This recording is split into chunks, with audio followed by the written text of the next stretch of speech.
It was perceived that Kartik Aaryan had the connection with the mass Indian audience like no other contemporary actor from his generation. Not only was he giving commercial hits before the pandemic, but in the abysmal year of 2022, was one of the only lead actors to have a clean commercial hit. The anticipation and expectations for his next were on an all-time high, as Kartik was fairly confident about Shehzada, directed by Rohit Dhawan, an official remake of AVPL, one of the biggest Telugu commercial hits starring Allu Arjun. These were big shoes to fill, as the common perception even among loyal Telugu movie viewers is that AVPL from a narrative perspective was a pretty standard commercial family entertainer. But the reason it stood out and did so commercially well was because of its chart-busting music and the conviction of Allu Arjun as the lead, who honed in on the absurdity and self-aware pitch. Irrespective, Kartik and the team has been on a promotional campaign for over a month across cities, and while this is appreciable from the perspective of actors giving it their all for the movies they feature in, the video is about the quality of the film and its merits and demerits, and not an assessment of effective marketing strategies for movies.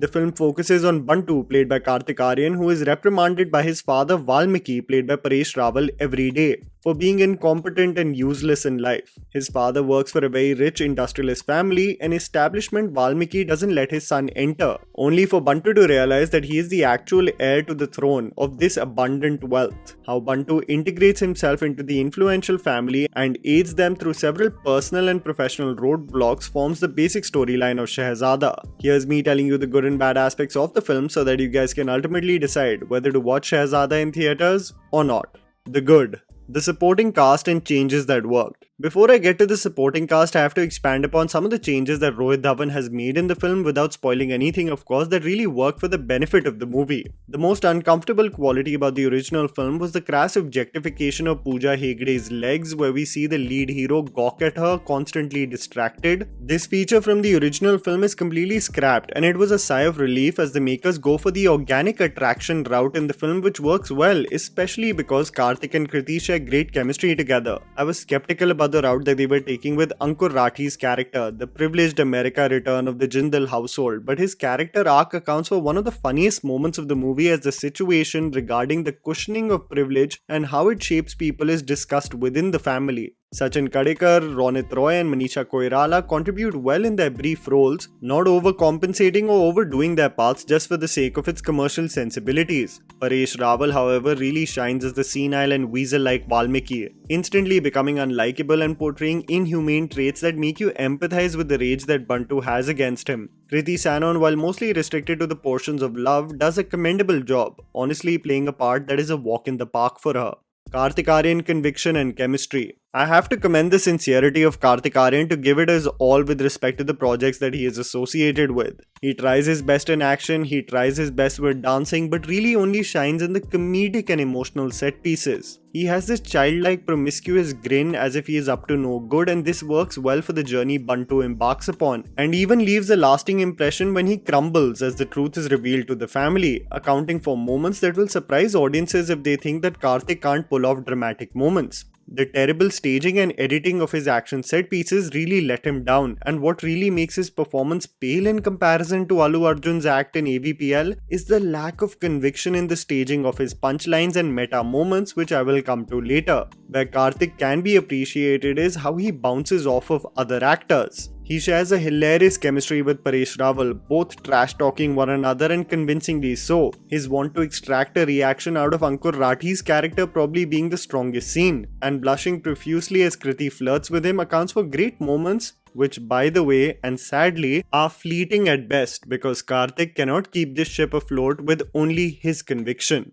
The underwhelming aspects. Glossy and fake aesthetic and set design. One of the most eyesore aspects about the film is the glossy set design and aesthetic of the film that contributes a very artificial tinge to its visuals. I am extremely grateful it isn't as prominent as the rainbow vomit and pista tumbler aesthetic we were subjected to in Rohit Shetty's Circus, but this is a point that Ram Venkat Srikar had brought up recently, that while AVPL did have its glossy touch, as it was pitched keeping in mind commercial sensibilities, there was still a ruggedness to Trivikram's world created. Every frame, however, of Shehzada looks spotless, whether it be the action set piece in the port area or a dinner table shot of the palatial house. The frames do not look like real locations and come across as artificial sets digitally enhanced and brightened to look perfect, making me think that there was a lack of thought that was put into how to adapt this storyline even from a visual perspective and make it unique. This is not only restricted to this film, but something I felt about the visual appeal of Varisa as well. A glossy, spotless version of AVPL isn't that much of a unique selling point for me to drive you to the theatre, and there is an art to a remake to come across as unique and effective, a skill that is often overlooked, and I'll touch upon that a little later. Mid-music and uninventive choreography. I think we've had multiple movie discussions on this channel, especially for films pitched as commercial entertainers, to understand that music plays a very key contributing factor in motivating audiences, especially in its first weekend, to step in for the film. While there was a lot of anticipation for the music of Shehzada as Preetham was at the helm of affairs, I have to say that the numbers can be best described as forgettable. The only numbers really standing out for its vocals were that of the Shehzada title track with Sonu Nigam and Diljit Dosanjh's touch to Munda Sona Hu Main. They just pale in comparison to the impact of Butta Bomma or Ramulo Ramala had with AVPL. My biggest gripe, however, is not the creators to build last-minute hype for the film remaking character Dheela Hai, but the embarrassing choreography Kartik was handed over in almost every song. It's as if the choreographers realized with Bhool Bhulaiya 2 that Kartik is good with footwork, and they couldn't think of anything other than making him put his hands in his pocket and slide and isolate with his feet only. The choreography stays consistent and uninventive with character Dheela 2.0 and Munda Sona Hu Main, but is the worst with the song Chedkhaniya, where the mood is festive and Kartik sports a kurta, but again is instructed to put his hands in his pocket and do another variation of just footwork. They really did him wrong by only flexing one strength of him as a dancer. Even worse, performing out the lyrics in the title track within Enak, Phool, Dhool and Trishul, because they couldn't think of steps otherwise. How to make a remake is an overlooked art form. Whenever one brings up a theory of the ineffective nature of remakes and how they don't connect with audiences anymore, one often overlooks at the quality of the remakes that worked and why. Especially if I take into context movies like Tere Naam and Kabir Singh, both remakes of celebrated Tamil and Telugu films respectively. The case for Kabir Singh was that it benefited from an exceptional music album and setting its cultural context to a Delhi medical college. It didn't ape the same cultural tonality of Arjun Reddy while still saying the same story. This is especially true for Tere Naam, where a ruffian and macho Setu is adapted into a Radhe from Uttar Pradesh, almost coming across as more unhinged and manic. This is what a case like Bhola also seems to promise, providing a manga touch to Kaiti rather than just copy-pasting from the original.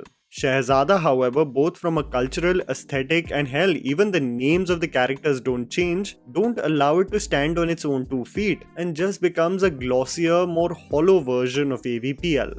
Lack of conviction. What makes Allu Arjun shine in even a mediocre script like AVPL is the way his absurd punchlines are executed. The meta references of Allu Arjun looking around and someone asking him what is he doing and him saying that he's getting into character, or a throwaway joke about the fan base that Allu Arjun has, all make the viewers realize that this movie is aware of its pitch and it's not supposed to be taken seriously. What's also criminal is that Allu Arjun, who so seamlessly and hilariously executed the boardroom scene, which essentially became a tribute to Telugu cinema stars, is absolutely scrapped from the Hindi version, making me think that a Bollywood tribute performed by Kartik Aaryan would have really elevated the comedy and quality of this film. I don't understand why they scrapped it, because it was such a golden opportunity. They resort to his skills with the long monologue and it just doesn't pack the punch to really make Shehzada unique in any way. It's not a train wreck as one would like to believe, nor is it exceptional. And a remake of an already on paper average fare, which was only enhanced due to its banging chartbuster songs and Allu Arjun's star power and timing, transforms to become just a generic commercial venture